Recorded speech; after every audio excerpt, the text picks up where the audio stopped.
Hello and welcome to episode 16 of the Flagstaff County podcast. I'm Cary Castagna, Communications Coordinator for Flagstaff County, and I'm joined by Brent Hoyland, Assistant CAO for Flagstaff County and resident historian in the office. Welcome, Brent. Hey, Cary. Good to be back. How are you doing? I'm doing great. Now, we've got quite a history lesson today, so let's get right into it.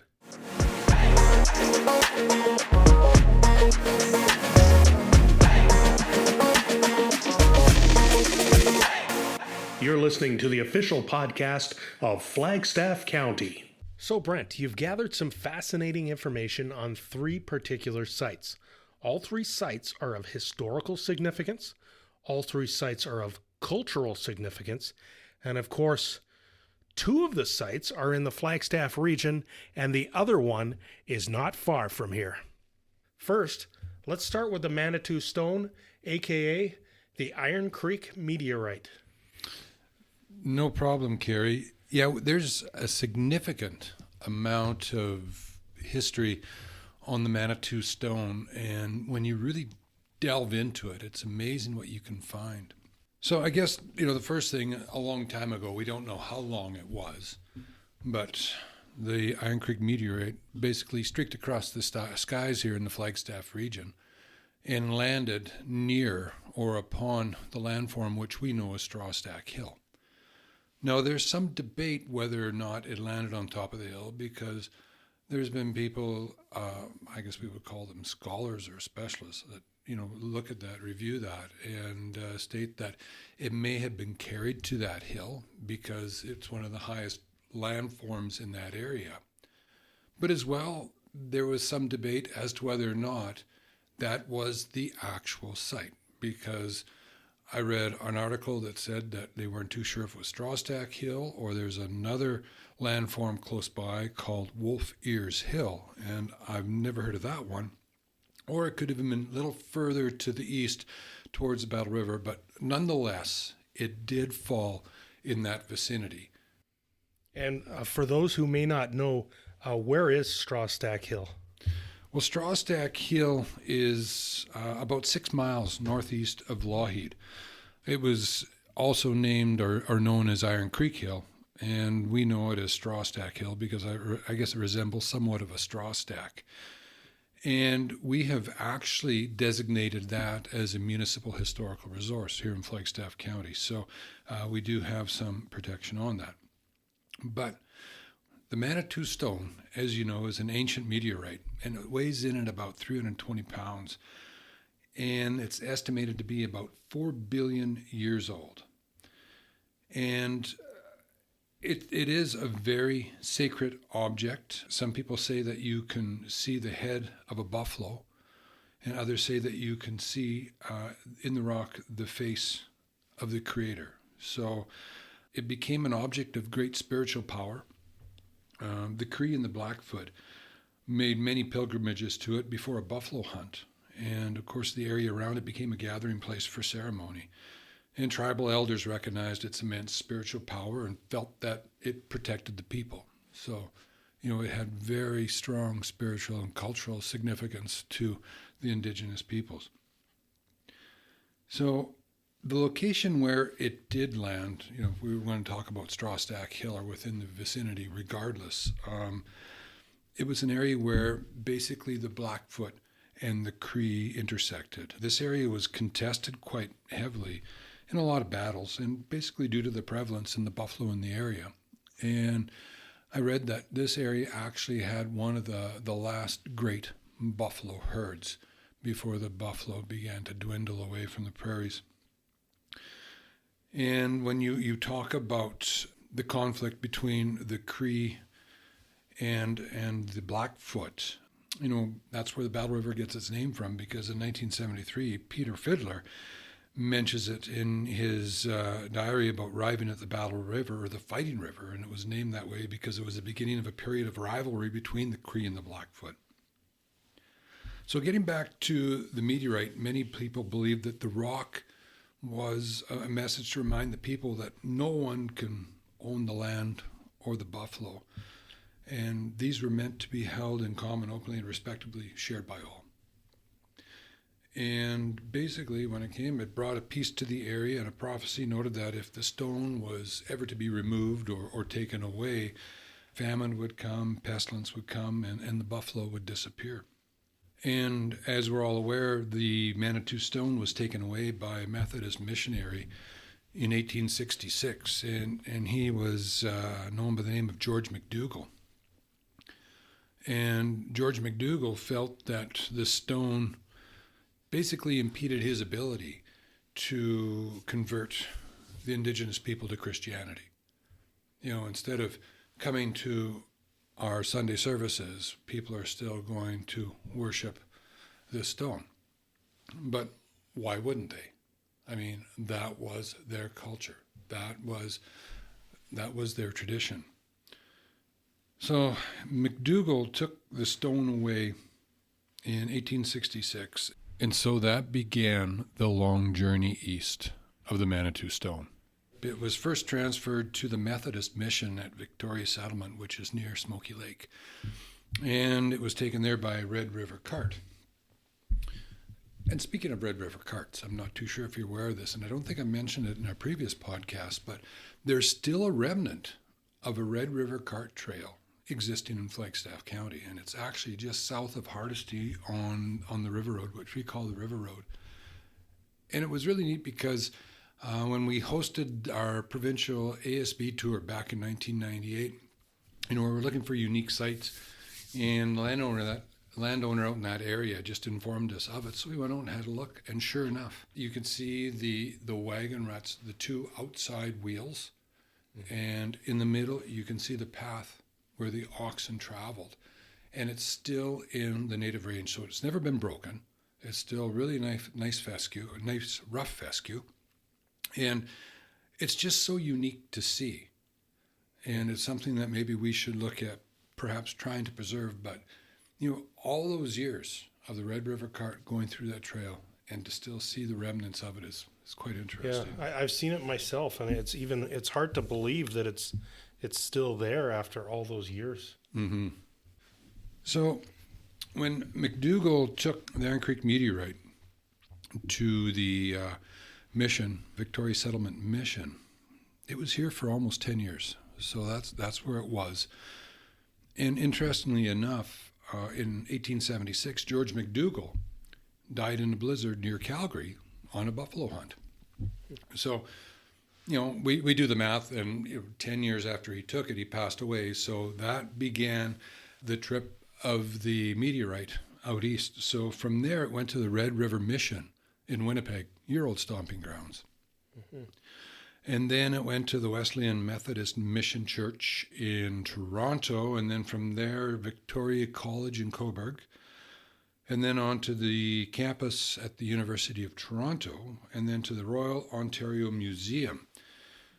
So after 96 years, it was then returned to Alberta by request of the provincial government, and it came to the Provincial Museum of Alberta, which is now known as the Royal Alberta Museum. So getting back to what happened following the departure of the Manitou Stone from its original site, we know that buffalo became scarce.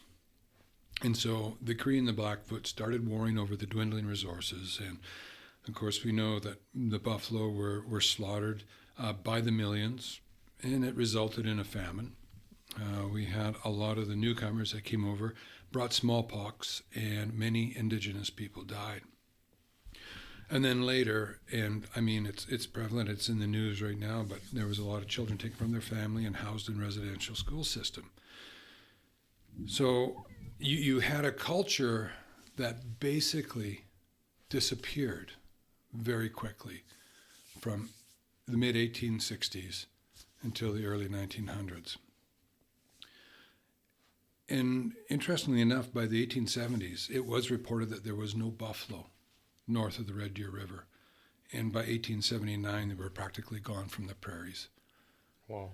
And as you know, I mean, the buffalo was the main staple for the indigenous culture. It provided food, it provided clothing, it provided shelter. In recent years, there's been a movement by the First Nations to repatriate the meteorite to a place near its original site. And I found out that between 2002 and 2004, the Provincial Museum of Alberta staff met with about 40 Alberta and Saskatchewan Aboriginal organizations and seeking their views on the historical and cultural ties with the Manitou Stone and trying to find out where they thought it should be located. And I guess that the majority believed that it should be returned to its original location near Iron Creek. But since there was no consensus as to which First Nation the Manitou Stone should be returned to, it was decided that the Provincial Museum of Alberta would continue to house and display it and be responsible for its stewardship. And the thing that they found out in consultations with the elders, it was very clear that the stone belongs to all First Nations, not to just one, and that's why there's really been no resolution about who it would be returned to. So is that controversy still with us today? Yes. As far as I know, there's still interest in repatriating the stone to its original site. So, and we're not privy to that, but I have read that there is still a movement afoot to try to get it back to its original site. Yeah, well, perhaps it is time to bring the Manitou Stone home to its original resting place. Yeah. If you do want to see it right now, it is at the Royal Alberta Museum and a new facility. I was there back in November of 2019, and they've actually created a separate room for it where you can view this famous stone. And if you want, you don't even have to pay admission. You just go in. And the stone sits on soil that was removed from Strawstack Hill. Huh. So they took the soil from Strawstack Hill, and that's what they have it sitting on. So, they did bring some of the original soil or earth for it to sit on. So I guess in essence, it's, close. Mm-hmm. I guess that's the second best place for it to be, and it's going to be seen by a lot of people in Edmonton. Yeah. If it can't be here in the Flagstaff region, well, Royal Alberta Museum seems like a pretty good place to have it. Yeah. And the other thing, too, is aside from its significant spiritual and historic significance, it's also very important on a scientific and geological basis because it's one of the largest meteorites ever recovered in Alberta. It's 4 billion years old, and it's very unique in terms of its composition. So, it's probably one of the biggest in Canada, if not. Yeah.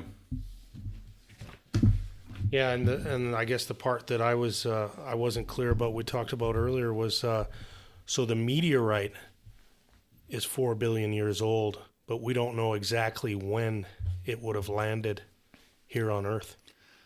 That is correct. Yeah. That is correct. We can't really place a date on it. There's no estimate even. No, and it would be based upon oral history, but and that is tough to come by because a lot of that was lost. Yeah.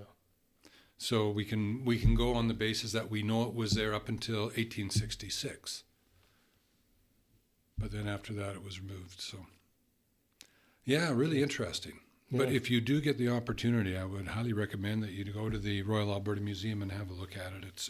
It's very interesting, and it's and just the history that it has here in our region. I mean, we have a creek named after it. We have significant cultural sites that are somewhat interwoven, and I'll touch on that here in a little bit. How the Manitou Stone arises in information, in history in regards to some of these other sites that we have within our region. Okay. All right, so that was the Manitou Stone. Second, we have the Ribstones, and they're not that far from where the Manitou Stone landed.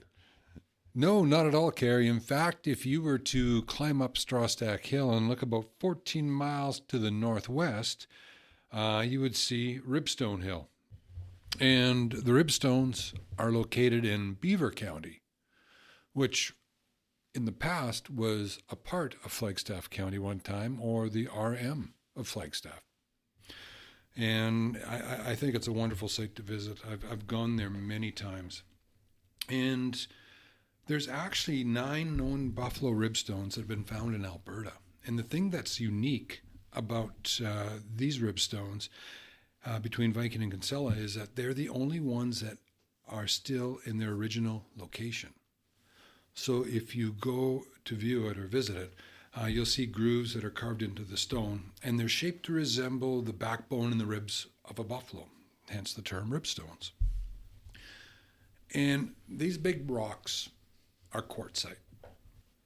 And of course, they were left through the glaciation or the receding of the glaciers, many, many, many years ago. And they were probably chosen because they're very unique, and it's a rock that you don't typically find out here. So, there's something that's really interesting about that. So obviously a long time ago, and it's same as, the meteorite, we're not too sure when it fell. And same as the ribstones, we can't really determine how long they've been there for. But whoever did the work on them, spent an incredible amount of time when you're trying to carve into rock like that.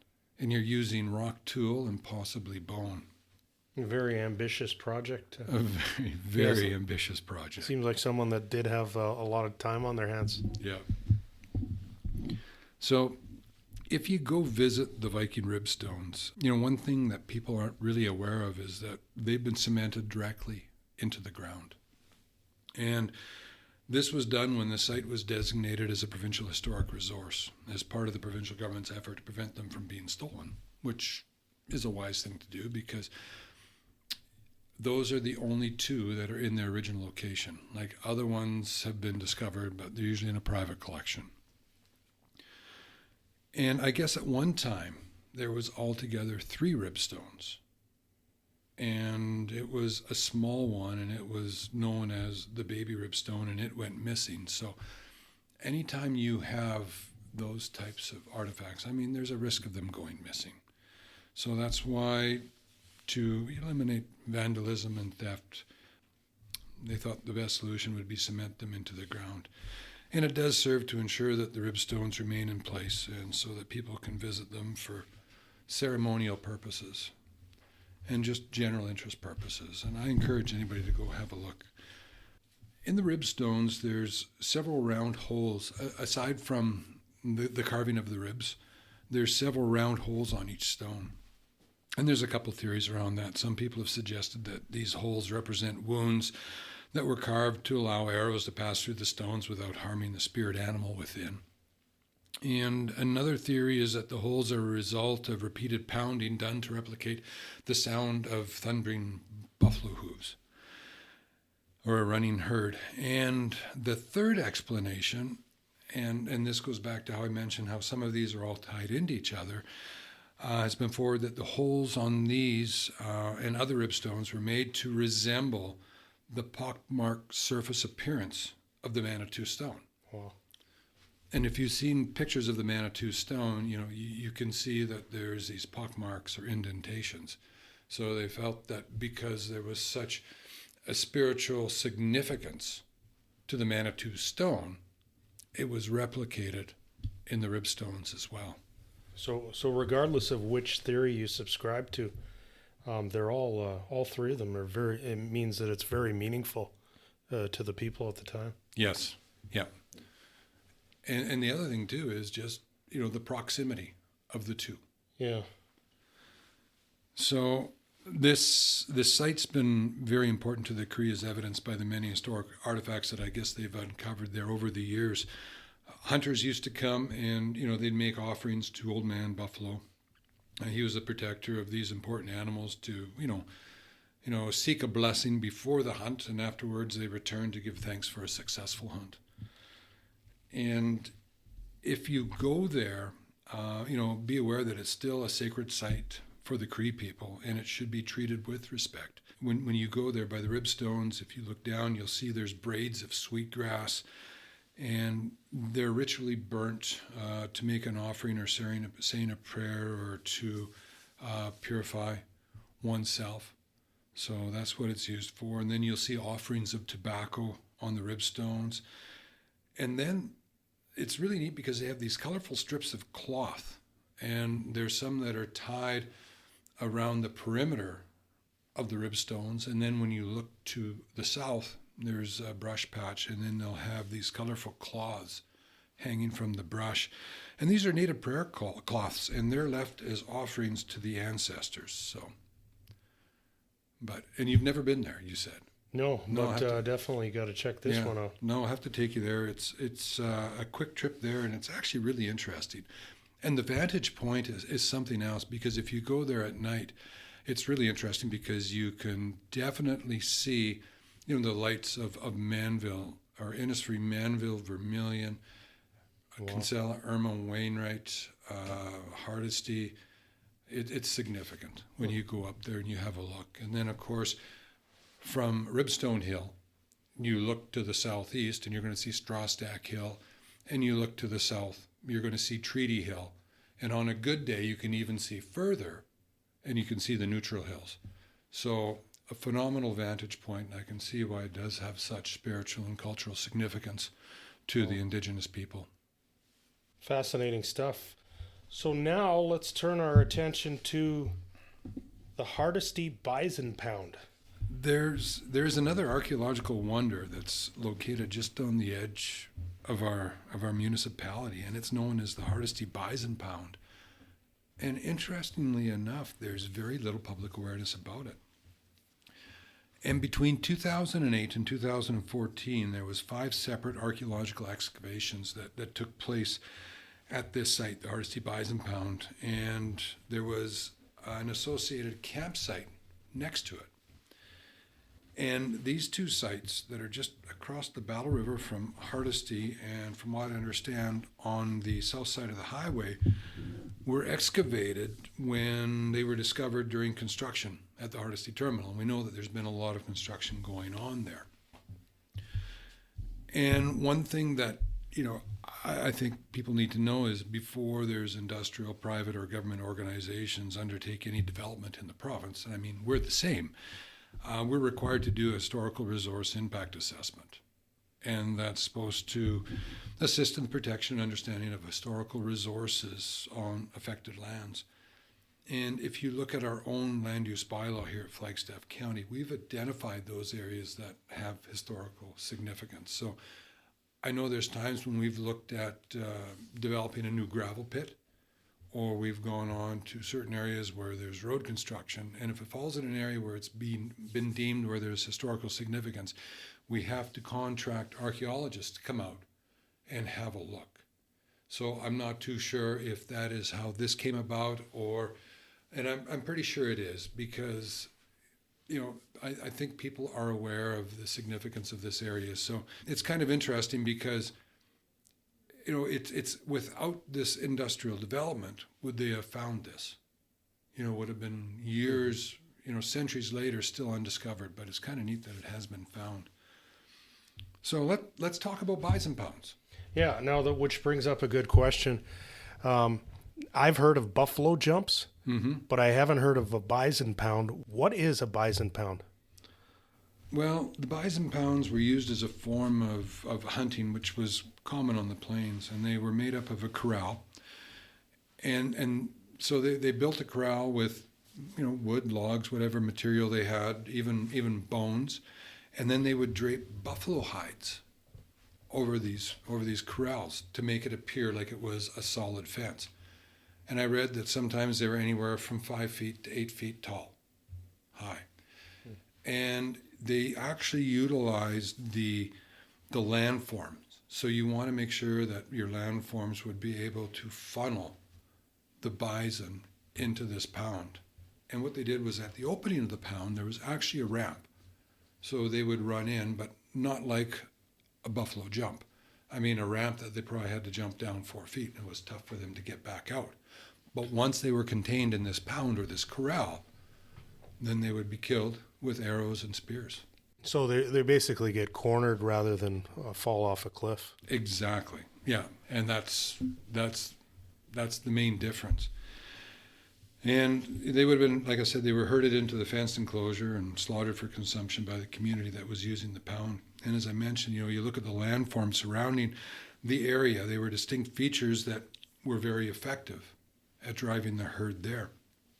And it's not easy because, I mean, you don't go out and shake a bucket of oats and say, hey, come on in. We're going to get buffalo tonight. I mean, you had to wait until the conditions were perfect. Bison have a great sense of smell. Their eyesight isn't that great, but they have a great sense of smell. And you had to wait until the wind was perfect. You had to wait until they congregated in an area where you knew that you would be able to push them through and herd them into your pound. So I think it took a lot of effort and probably a lot of luck.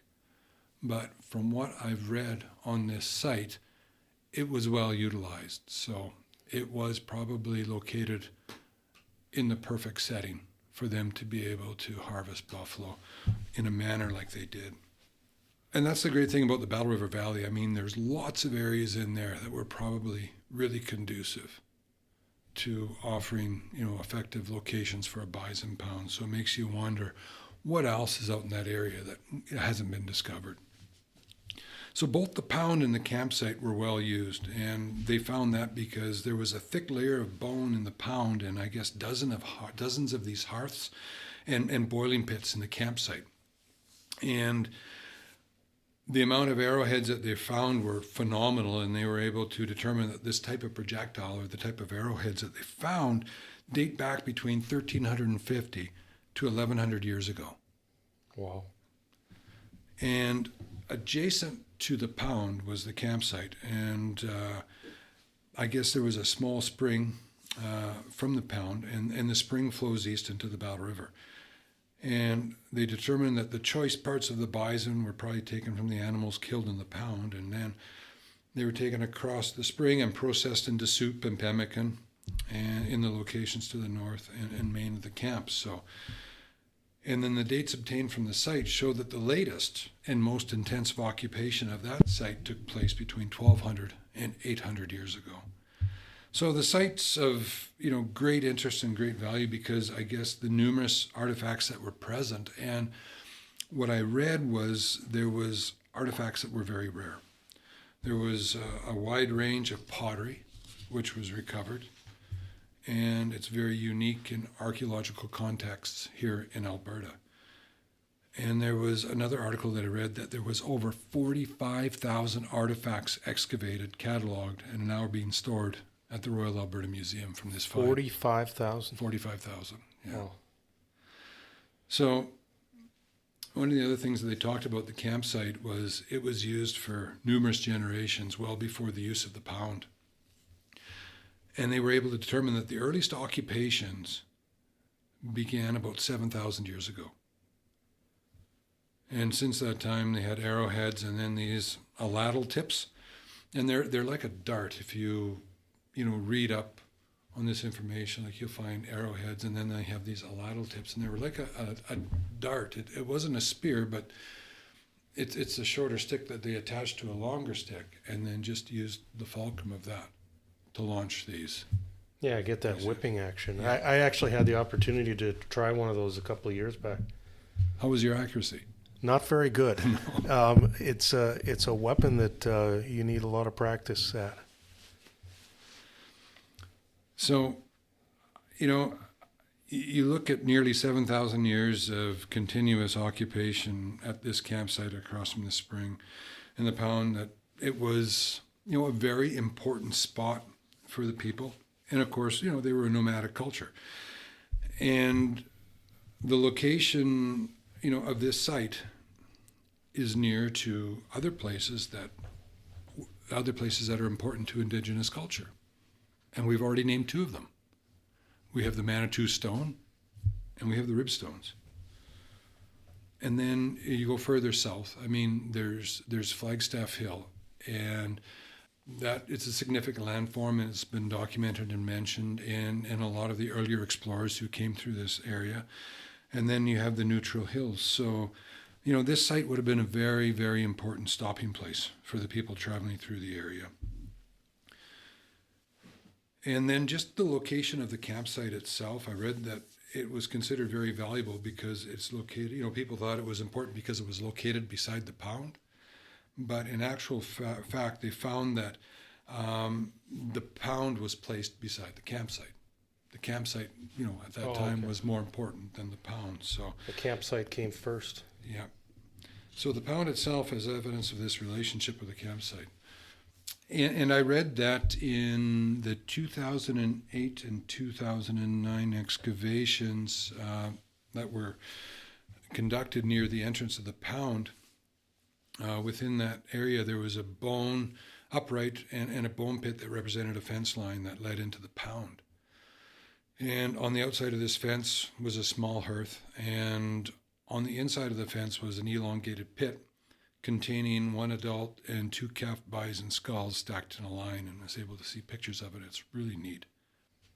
So what was the meaning behind these skulls? Well, it was stated that the skulls were intentionally buried at the entrance of the pound, and they're significant in ceremonial settings with bison kills, I guess, particularly at sites that were used numerous times over many generations, such as this one. And the other thing that it was mentioned that bison skulls are part of a sun dance. And it's a renewal ceremony for many groups on the plains. And the use of bison skulls at the Hardisty Pound is probably related to their use at sun dances. They were an important religious component to ensuring the continued success of bison. And you know what? They probably required some divine intervention, because if you had a successful ceremony, it ensured that the bison would be, entering the pound. And I talked about it later, all the challenges they probably had. So you wanted to make sure that all your bases were covered in that aspect. This site, which has significant cultural, spiritual, and archaeological significance, goes back to prehistoric time period in North America. And they have remains and artifacts that have been carbon dated back to at least 8,000 years. I mean, we were talking 7,000, but they've been able to do carbon dating back to 8,000 years ago. And of course, it requires protection and is, they stated that it's probably is among one of the most important sites in Alberta. And maybe that's why we haven't, seen a lot or heard a lot of public awareness about this. And it came to my attention, I think about 6-7 years ago, that they were doing a dig. And we did reach out to a couple people in culture and tourism, and it didn't get too far. So, I don't know if there's, some other issues at hand here, but I think it'd be kind of neat to, have a look at it. I'm a person that, I gotta see something that's tangible. Yeah. It'd be nice to go out there and have a look at the site.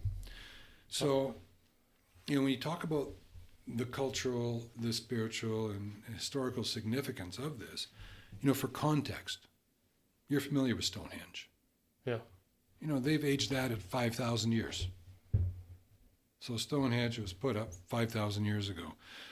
The Egyptian pyramids, 4,500 years ago. Wow. And let's take something that has spiritual significance. The Notre Dame Cathedral in Paris, is that? 850 years old. Huh. So it's 8,000 years. Very youthful compared to the site that we have here, just outside of Hardisty. And I was going to ask too. So essentially that area is off limits. It's on private land. Yeah. And we just won't be able to see it. No. Won't be able to see what they're doing there. No. And I think what we'll do is, we'll provide a link on our website, to provide further information for people, because I think it's really interesting to be able to look at that information. Oh, yeah. And there's a little bit on there that, we can link to and share. But, it's hard to believe that people were able to survive and even thrive here 8,000 years ago. Yeah. And I know that, we pride ourselves on the heritage that we have, but, we're talking 100, 120 years old. Yeah, that's just a blip. Exactly. When we know that there are sites with this type of cultural and historical significance, that's 8,000 years old. So I would, like I mentioned, I'd love to know more, so much more about it.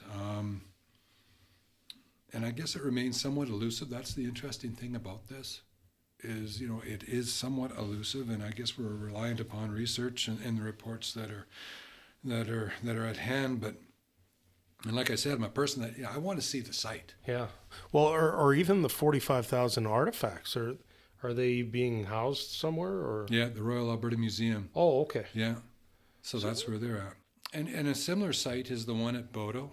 And I know that they do have tours out there. And, I think there's some similar finds in both.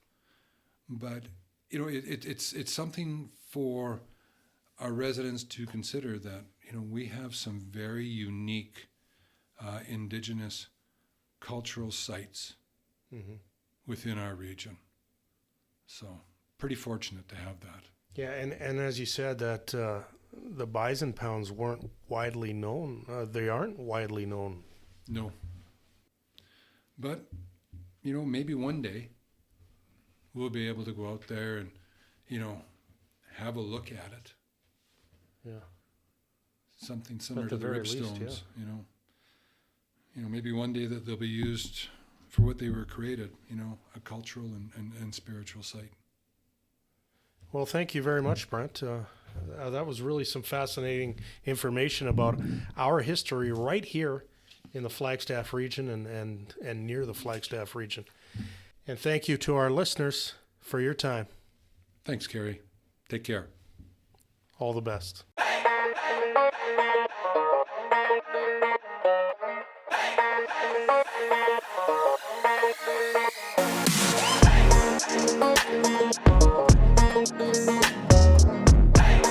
Hey!